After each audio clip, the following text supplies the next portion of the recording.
pase, pierna derecha, directo al arco, ¡golazo! ¡Golazo!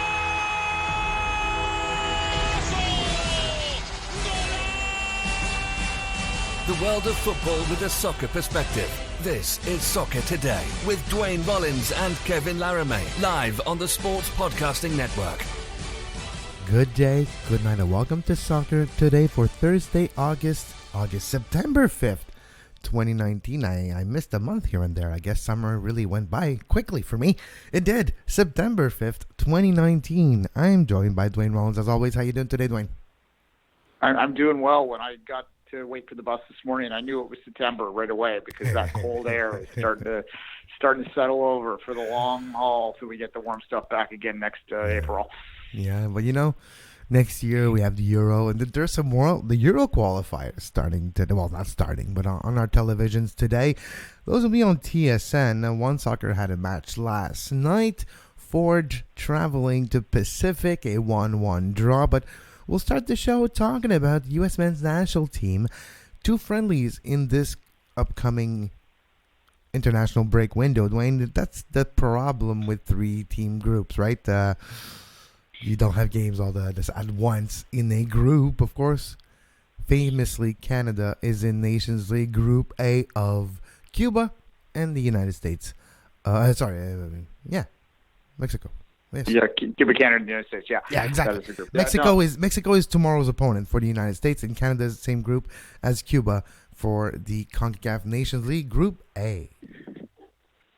Yeah, look, one of the reasons they set the 3-team groups up, I think, was to ensure that the U.S. and Mexico in particular would have the opportunity to schedule big, quote-unquote, big friendlies as well as playing CONCACAF because, of course, the U.S. and Mexico both kind of view the Nations League as more of a hindrance than something that they should be excited about.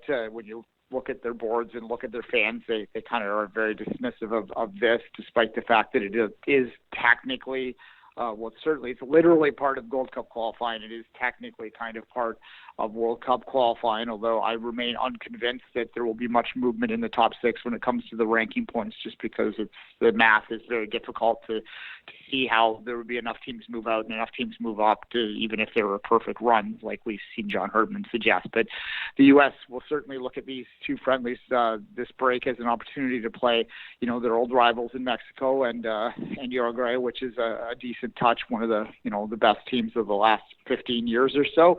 So that's a challenge that they will enjoy, and certainly they'll get a lot more pumped up for it than they will, playing off next month or November. So it's I think for a lot of U.S. fans, they probably look at this as the last great international break when it comes to the friendlies. Because if they're not having World Cup qualifiers, which they won't have till the heck starts next fall, then those Nations Leagues are going to be viewed as just friendlies that are annoying to them. Now, because it'll be Canada and Cuba. Yeah, precisely. I mean, the U.S. rarely plays Canada in friendlies, as we know all too well up here. Last time would have been as a favor to us for the Centennial game, which went 0-0 at BMO Field. And before that, it had been years and years and years. Last time Canada beat the U.S. was in the 80s. So there you go, and that's why they don't play us too much. Because we're not that good. But of course, and it'll be fascinating. I know I've been saying the word fascinating. That's my coach has been telling me this lately, so stop saying fascinating. I'll try. But, when you look at the U.S. and this international friendly window, with them getting ready for their Nations League game against Canada and Cuba in the next few windows, how do the United States men's national team get ready for those 2 games against Mexico and Uruguay? And is there a threshold of success? Does the U.S. have to get a result against Mexico? And is Uruguay beatable as well for the U.S. men's national team without Michael Bradley, without Josie Altidore, Omar Gonzalez? When you look at this U.S. men's national team and their 2 upcoming games, what do you think is the threshold for success? Yeah, the U.S. has never struggled in friendlies. Really, they've had some great results in friendlies over the years. They've, in Europe, beaten some high-level clubs over there, teams, I should say. They certainly have had success at the home friendlies as well. The home friendlies for the U.S. men's national team often are designed to maximize revenues as much as anything else, although in the wake of failing to qualify for Russia, they obviously struggled a little bit at the gate from time to time, but you still look at those ticket prices and they're probably profitable games. That is primarily why they have the bigger names come in and why they're reluctant to play CONCACAF nations in those games. So although we'll offer them an opportunity to play in smaller venues, I'm sure. What's their goal? Look, what's the goal of any friendly, really? I think with the Mexico game... Here's an idea. No injuries. That's one of the goals. No one gets injured. But sorry, go ahead. Look, there is a debate within U.S. soccer circles, and certainly Greg Berhalter has said that he wants to create a quote-unquote unique American style. Now, every manager says stuff like this, but I believe that what that really speaks to, and if you look at how he played in Columbus, and you look at sort of what the U.S. has been most successful, when the U.S. has been most successful, I should say, it's when they do have a bit of a unique style, and when they do sort of get on their front foot and get athletic, and that is the strength of the U.S. And I know that a lot of people that are purists about the game get very sort of defensive about the idea that your unique style should be athletic and be fitness-based and be more direct. But as we've said many times before in recent days, there's no such thing as a bad tactic. There is only bad execution. And I think the U.S. really would be dumb not to speak to their strengths. It's how the women win the World Cup. Their strength is not technical, beautiful football. It is direct, athletic. They can play good football if they want, but they are more athletic. They outrun teams. They out-muscle teams. They out-strength teams. And I think that the U.S. men, when they have been most successful, have done similar things. What is the most famous goal that the U.S. men have ever scored? Landon Donovan in 2010? That's Route 1, babe. And that goal was like nothing special against it. It was like a nice shot, the most top corner shot I've ever seen in soccer, probably. But no, I agree with you, Duane. And I think we need to illustrate this too. And sometimes when we talk about the Canadian Premier League and we talk about League One Ontario, we talk about other soccer product, I guess, even Major League Soccer, and we've talked about Wilmer Cabrera and how he's trying to uncomplicate things with the Impact. So ever since he joined them with Remy Gall, don't try to complicate things too much. And it got me thinking that since when did we believe that we're all Lionel Messi's and we can play that way? Barcelona has had a very negative impact on the entire world of football. They showed us something that 99% of us cannot execute and cannot do. And 99% of the teams in the world cannot do as well. So it's all well and beautiful to play tiki-taka, to play a high-pressing, nice possession-based football. But guess what? Not a lot of teams can pull it off consistently. Not a lot of teams can pull it off with changing players here and there, which you have to do on a national team. Speaking of very quality players, how many World Cup did Argentina win with Lionel Messi? Exactly. And I think it tells you a team is bigger than the sum of its parts. And I do feel that if you were the United States men's national team, you're Greg Berhalter, you're John Herdman too. This counts for Canada. Look at your roster. Don't be blinded by the top end of your roster. Your team and your tactics of your team should be in place for the majority of your players. And if that means we're a little more direct in our approach, a little more direct in our ideology of football, because sometimes our best player, Pulisic, won't be able to come. Sometimes he'll be busy. Sometimes he'll be injured. And you have to find a way to put other bodies in the same position. And if you, example, go in more direct or Route 1 tactics, Duane, you might have more success in the long run. I truly start to believe that we have to almost not even pay attention to the top teams or the top countries in this world if you're a smaller one, because the tactics and their techniques that are applying does not apply to a team like the US or Canada. Yeah, I think that American fans sometimes struggle with conceptualizing what realistic targets are for the U.S. men's national team, because the U.S. is used to being the number one in every sport that they take on. And of course, in soccer, it's not quite that at all on the men's side, right? And then the women's side just exemplify, like even underlines even more, because they are number one there. So it's a lot of people that are more casual will look at it and go, why can't we, right? But the reality is it's going to be a much more competitive environment that they're participating in. So to get back more to the point, what is the goal for these two games? Well, look, Mexico has had their number for a while now. After several years of the U.S. having Mexico's number, particularly in Columbus, 2-0, right?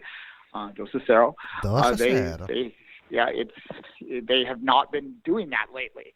And the Gold Cup final was, I think, a pretty stark reminder of the distance and the gap that has emerged in CONCACAF. Mexico is the clear number one now. This is not going to be a chance for the U.S. to overturn that by any means. Even the Nations League final, which most people will anticipate will be Mexico and the U.S., they have to win their groups first. That would be what most people would assume. That won't even be a chance to overturn it. That will only happen in the hex of the World Cup cycle. But this really represents these two games, the start of the Nations League. It really does represent the start of this new cycle, the start of the Greg Berhalter era. Even though he's been there for a while, to me, the Gold Cup doesn't even count. This is when everything starts right here, because this is going to be everything moving from this forward from today is about Qatar, and it's about qualifying. It's about the hex, which unfortunately is not going to probably involve the country we're in because of the idiotic system they set up. But it will involve the U.S. because of the idiotic system they set up. They don't have to qualify it. They're already there. So that's what everything's going to be about. So these games are just really preparation for that. Although I'd like to say as a Canadian, these are like key preparation games before they play Canada in the massive games this fall. Those games are a little more for us, but that's fine. For us, they're massive. So go Mexico. Go Uruguay if you're Canadian, but not really. Also in the Nations League, Duane, we kind of knew this for a little bit, but it was clarified and announced in a more understandable fashion in the last couple of days that the CONCACAF Nations League qualifying path for the 2021 CONCACAF Gold Cup. So there's League A with Group A, B, C, D. You have League B with Group A. Why can't they call the group names by a number, you say? Because the league are letters?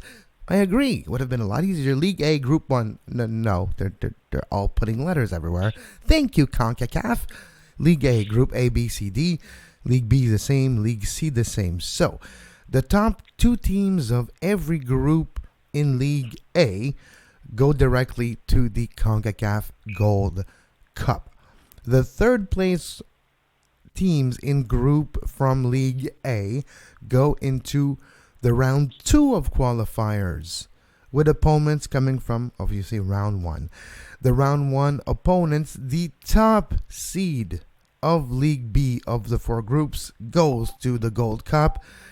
The second place teams go to the second round qualifiers, and team number 3, team number 4 of Group B are out of the Gold Cup 2021. League C, the top teams of Group A, B, C, D of League C of the CONCACAF Nations League will go into round 1 of qualifiers. You have round 1, which is a home and away series. You have a round 2, which is a home and away series, and then you have the 2021 CONCACAF Gold Cup. Yeah, when you explain it out loud, it sounds very complicated. When you look at it on paper, it's really not. That's why there are 3 teams in the groups. That's why I put the image of the group, because it's a lot easier than just listening to me say it. Yeah, you can listen to it. You can watch Kevin and see all the graphics if you go to our Twitter page or YouTube or Facebook sometimes. So, yeah, you can watch this show too, by the way, if you're listening to a podcast only. But anyway, look, bottom line really is this. If you are in Group A, which I would suggest 98% of our listeners that are in North America that can be in a CONCACAF group. We have listeners from outside CONCACAF, obviously. But if you're in CONCACAF and you're listening to your show, you're probably in Group A. So you're the U.S. and Canada. The U.S. is not really worried about qualifying for the Gold Cup. They just assume that they're going to be in it. And I'm sure that even if they somehow manage to not qualify for it, CONCACAF would figure out a way to get them in. Don't worry about it. But for Canada, which this matters, really they just have to finish ahead of Cuba, and they're in the Gold Cup. So they have these 2 games with Cuba. They win them both. We're going to the Gold Cup, boys. We're going to the Gold Cup. Hey. Which isn't much of an accomplishment, but at least it's something. Well, we would qualify a lot earlier than the last Gold Cup, which we just did last fall. So that was actually close. Well, it is what it is. I'm still reeling, I would have to say, from the Hex decision and how CONCACAF and the Canadian Soccer, well, it's CONCACAF, how they have screwed over Canada a bit. Well, it's not that they have screwed over Canada, but we wish we would have known 6 months earlier, so we would have scheduled a few more friendlies to get the points. And I hear that, but it wouldn't have mattered. Over the last 2 years, maybe. So few points available in a friendly. Okay, well, maybe we would have created something. I don't know. You're right. It would have been hard. It would have taken maybe a year in advance notice, but... I had an argument on Twitter. Forgive me. I'm going to get this off here. I had an argument on Twitter with one guy who was very adamant that not only that this system was unfair to the big clubs because they were losing a quarter spot to one of the minnows that didn't have a chance anyway. That is a ridiculous take. Absolutely ridiculous. For one, Panama is in that kids table qualifying right now, which is, we're calling the repechage or the kids table if you want to be a little more flippant about it. The Panama, who went to the World Cup, is in that right now. So you're going to tell me that they didn't have a chance when they actually did literally claim the spotlight? No, come on. But here's I always get thrown back at me by people that are okay with this system is, well, this makes the Nations League matter. Sort of. It sort of makes the Nations League matter because there are points to gain. But if you really wanted to make the Nations League matter, make it literally a qualifier for the Hex. Give more points. You're right. Well, no, literally. Here, I'll give you a format right off the top of my head. If you win your group in the Hex right now, Group A, if you're Group A and you win that group, 1, 2, 3, 3 teams in the Hex. Second place Group A, play first place Group B, home and homes. Winners of those series go to the Hex. There's your 6 teams. Then the Nations League literally matters. And that's a competitive format. Yeah, and the rest of them would do the rest of the format that they're currently doing. You're right. Now it's like putting the Nations League saying it matters, like saying that all your homework that you're doing throughout the year all have 2 points, and at the end of the day, your 50 homeworks, 2 points, it equals to a result for your grades in school. I kind of understand that and if your teacher only tells you halfway through the year that your homework were actually good for your overall result, well, I would have made my homework. I don't know. That's how I'm feeling, I guess. Yeah, it's silly. And John Herdman did an interview with TSN where he said that they had been told that the CONCACAF ranking system, which includes the non-FIFA nations, so you get points for those games, and that's one of the biggest flaws to go into the FIFA rankings, is there are games that Canada played in the World Cup that TNT is going to play in the Nations League where there's literally no points available to them. So how is that fair? Martinique in the last year's Gold Cup example. Yeah, it's absolutely ludicrous that you have to play these games and games that are going to qualify for the World Cup when they're not involved in that competition. But at any rate, John Herdman said that they were told that they were using the CONCACAF rating systems. That's why they didn't schedule friendlies. They were entirely focused on protecting their points so they wouldn't lose points by losing friendlies, and then beating up on the teams that they did have there. That was his strategy. Whether that's a good one or not is neither here nor there, because it was a strategy that they were working on based on the information they were told, and then they were suddenly told that FIFA points were what mattered. So this is CONCACAF in a nutshell, right? Like, are you new, John? Kinda. He's new to the men's side. Well, it's true. There's a difference. There's a difference between CONCACAF points and FIFA points. We forget about that. Oh my God, this thing's so complicated. Yeah. It's so complicated for nothing. Well, just play a damn game to kind of I understand that if you're the U.S. and you're listening to this, if you're a U.S. fan listening to this, you're not that concerned about it because you would have qualified for the Hex anyway, and that's probably true. You always have that. U.S. has always qualified for the top 6. Mexico has always qualified for the top 6. It's not much of an issue for them to get through those old semifinal groups. And I'm not saying that was a perfect system either, because those semifinal groups were much more difficult to get out of than the Hex was, right? So there was kind of a bit of a challenge there too. But to have it completely non-competitive. And that's what I qualify this as. There's not any direct way in. Canada potentially, forget Canada for a second, Haiti potentially could win the entire Nations League. They could. They were good at the Gold Cup. Let's say they get hot. The other teams don't take it as seriously. Haiti wins the Nations League. They still wouldn't qualify for the Hex. Tell me how that's fair. Tell me how you cannot have a pathway in front of you where if you win each game, you go on to the next level. How is that sporting? It isn't. It is a ridiculous format, and I get angry every time I talk about it. Yep. No, I feel the same way about the Hex and the decision by CONCACAF to make it the FIFA points to be the most important thing in our next few months for our national team. That being said, let's continue today's show, Duane. Let's continue and let's talk about a little bit about Canadian Premier League. Of course, there was a game last night, 1-1 draw, Pacific FC with Forge. Of course, if you enjoy Pacific FC, if you're a fan of Pacific FC, we talked to the co-owner earlier this week. On Tuesday, we talked to Canadian soccer legend Rob Friend on our premium show, the Two Solid Dude Soccer Podcast, which you can get access for $2 a month. And you can listen to a long interview with Rob Friend talking about the beginning of his career, the Canadian soccer landscape, the future of the Canadian Premier League, which leads us to expansion talk. Duane, there's been some rumors following us around in the last couple of days. It all started with the mayor of Moncton talking a bit too much and saying, I was told the last few days that 3 teams will be coming into the Canadian Premier League next year, 2 in Quebec, 1 in Ontario.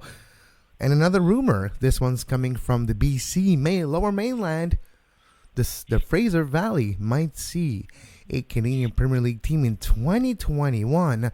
We might have 4 new teams at minimum in the next 2 years. Yeah, and that goes on top. If you go back to 2 weeks ago, we talked to the Saskatchewan folks, and they're also targeting 2021. So there's a lot of groups that are in there. Let's take this one at a time. The Moncton mayor interview, that's a weird one because it's the Moncton mayor talking about Moncton's efforts to get a team. He's not saying they're getting in for 2020 or 2021, but saying that they've been talking to the league and that he is hearing this information. I tend to view that as like that broken telephone kind of situation there, right? Because we are getting a report of a report of a report at this point. I do believe that he was probably mentioned to him that there were leading candidates in Ontario and Quebec. We all know the Quebec candidates, Montreal, Laval Quebec. Likely is probably going to be in for 2020.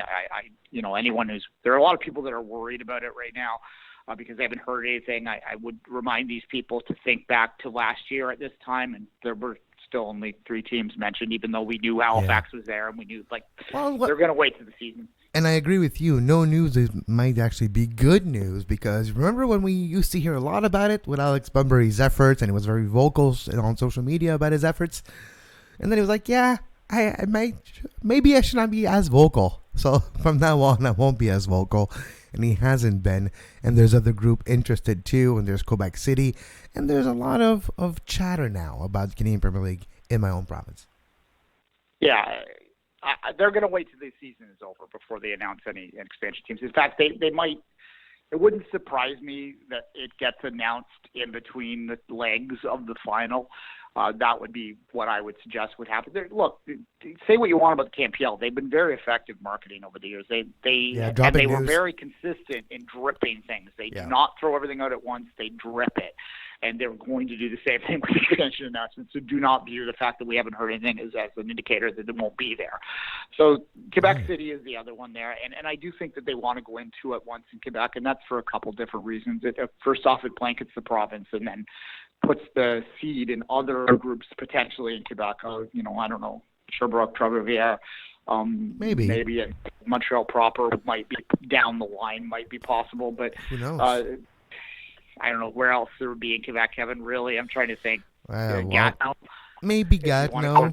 There's always possibilities, but I think at this point it has to do with the local community and how involved they want to be. I don't think there's cities too small or too big that we just mentioned that could host a team and be a good home for a team. I think it just depends of of the local involvement. Like I see teams in the Canadian Premier League in smaller market than we have now, but if the community gets behind them, there's no ceiling to what's possible. Just like teams in like Leicester's not that big of a city, and they won the Premier League a few years ago. So that's what I'm saying is it will be possible to have a team in mid-sized cities, so smaller than Quebec City, Montreal, and Laval. But to me, it's not even that. To me, if we look at it pragmatically, 7 teams now, 3 for next year would bring the total to 10. 10 teams, you play everybody 3 times, that's 30 games, you have a cup competition. That's pretty decent table there. And eventually, if you go to 2021, probably 2 teams coming in. Example, you would have the Fraser Valley team, and you would have either the Moncton team or a similar team. And then you look at your geography map, and you look at, there's 2 teams in Quebec, 2 teams in the Maritimes, 2 teams in Ontario. That's 6. That's the Eastern Conference. And you got 6 in West. Yeah, it starts to be pretty defined, and you find yourself with a workable calendar, a workable schedule, most importantly, travels that could be facilitated by adding a few games to the same travel. You're going to Moncton, you're playing Moncton on Wednesday, you're going Saturday or Sunday playing Halifax. On the way back, you stop in Quebec City to play a game, and you come back and you play in Laval, and you find yourself 2 weeks on gone, but you played 4 games at least in your 2 weeks, and you don't have to travel across the country 3 times in 3 days like a Halifax or Pacific FC. So all those little drips of news and details, the next 2 years of the CanPL are starting to take shape in my mind. Yeah, look, I mean, we all want this to happen overnight. I mean, I remember back in the day when on the Voyageurs board, people would make these elaborate, like three-tier, Yellowknife would have a team type leagues, but you can't just snap figures and make them happen. It has to realistically go out. As we talked to Rob Friend earlier this week, he mentioned the travel issue as being a major concern for a lot of people in the league, and it makes sense. I mean, we all viewed that as the biggest roadblock to this league. The fact that they could get it going at all on a national single table is amazing. I know there are a lot of purists out there that believe that the only proper way to run a league is to have a single table. I mean, as I tweeted out the other day, why European leagues only have single tables, don't have regional conferences, is because they aren't 9 million square kilometers big, right? Like, because most of the European countries, Duane, fit in the distance between where I am and where you are. Because usually European countries are smaller than that distance. It's not the case over here. Yeah, the largest trip in England would be what we consider to be our close, smallest. Obviously I'm going to Montreal trip, right? And that's the longest trip in England. For next week. But anyway. Exactly. So that would make sense. And of course, it's speculation at this point. And the one team we haven't mentioned the possibility of is the Ontario team that the mayor of Moncton, that she has talked about. So is there going to be another GTA team? That's possible. We've heard St. Catharines, Niagara Falls, but those are outsider names. Of course, we've heard London and Kitchener-Waterloo. Those are outsider names. The big omission right now that I think would be addressed maybe before other Ontario teams might be a team in the nation's capital. If you say one Ontario team come in next year, Duane, where is that team coming in?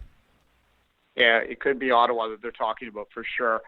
Although you think he might have said the Fury outright, but look, there has been talk of an East Toronto team, an East GTA team, I should say. I know, really, if you want to have this league get to 20, you're going to have five or six teams in Toronto, and that might rub a few people the wrong way in the rest of the country. But 1/3 of the country lives here, so if you're going to have a 20-team league, it's going to have to be a lot of it in Southern Ontario. Yeah, at least give them the quarter of the team if it had the third of the population, or something like that. I don't know. You're right. It's a lot of people. Yeah, and the Lower Mainland, obviously, it could have a couple teams too, and I think Montreal could have a couple teams eventually as well. But we're talking fantasy stuff now. In terms of next year, I haven't heard anything concrete other than the Pickering group. For those that don't know, Pickering is the closest suburb to Toronto on the east side, so it would be the Mississauga equivalent of the east side of the city. It is a very a growing area. The East was never as fancied as the West in the past, but there's a lot of people moving out there now, a lot of young people moving out there now because the housing's a little cheaper. It does make a lot of sense to develop that a little bit more. And the area that they're talking about building a stadium there is it's at Church and Bailey, for those that are local here. It's by the power plant. So there is a huge amount of undeveloped area there that a gentleman, a very rich gentleman, wants to convert into an entertainment sector. And it does make a lot of sense. But that isn't immediate. It's not going to happen for 3 or 4 years. So whether Pickering is coming in next year with a temporary stadium situation, you could maybe play into Scarborough. There's Centennial out there. You could probably use that temporarily for a couple of years, and then you're not really Pickering. But then again, they're probably not going to call themselves Pickering. They'll call themselves something weird because this is the Campbell. So it might not matter. Just like York 9 isn't actually in the York region right now. It's playing in Toronto. Yeah, no, it will be interesting. And to me, at least it's good that we're hearing more about expansion for next year. Remember just a few weeks ago when we had David Klanakan on, the commissioner, on the Two Soccer podcast, it was talk of expansion, but they were dying down a bit, and the expectations of an expansion were played down a bit. Now, what we're hearing, the noise we're hearing from Moncton, from the mayoress of Moncton, who maybe talk too much, and from other sources as well, Glass City, and talking about the Fraser Valley possibility. Of course, in Quebec, it's been talked about a lot, and we'll see what comes of it next year. And I do agree with you. We're probably going to drip some news during the playoffs or during the championship of the game of the league, and when we have the big matchup of Cavalry versus Cavalry, or Cavalry versus Fort, whichever it turns out to be, of the 2 season winners. Can Cavalry play themselves? Like if they win fall season to do it's over best overall record. I know, but come on, I was at red versus white. Fair enough. Yeah, I'm explaining to our listeners though. It's probably going to be Fort's Cavalry if anything plays out. But we'll see how this works. Well, I think Cavalry, based on their 8-0 win this week, is reestablished themselves as the favorite to win the fall too. But before yesterday, Fort had 3 games in hand on Cavalry, but they dropped some points yesterday. They actually needed to win, and but now they're only 2 points behind Cavalry. But if you want to hear more about Duane and I talk about the Canadian Premier League and Canadian soccer, make sure you take the pledge. Support us at patreon.com/sportspodcastnetwork. $2 a month will give you access to exclusive contents, great interview. Just in the last month, we've talked to Rob Friend, co-owner of Pacific FC, Joe Bellan, owner of the Saskatchewan Summer Soccer Series, and part of the efforts to bring a team in Saskatoon in the Canadian Premier League. We also talked a few weeks ago to David Klanakan, commissioner of the Canadian Premier League, your premium Canadian Premier League podcast, available exclusively at patreon.com/sportspodcastnetwork. And on that note, it's all for us today. You can follow us on social media at Soccer Today SPN, Duane at 24th Minute, and myself at Kev Laramee. We'll be back tomorrow with a preview of the Nations League games between Canada and Cuba, and Canada and Cuba, because they're playing twice this weekend and this window. But as always, until tomorrow, have a great soccer. You can find the podcast version of all the shows we do on iTunes, Apple Podcast, Google Play Store, TuneIn Radio, iHeartRadio, and anywhere you get your podcast.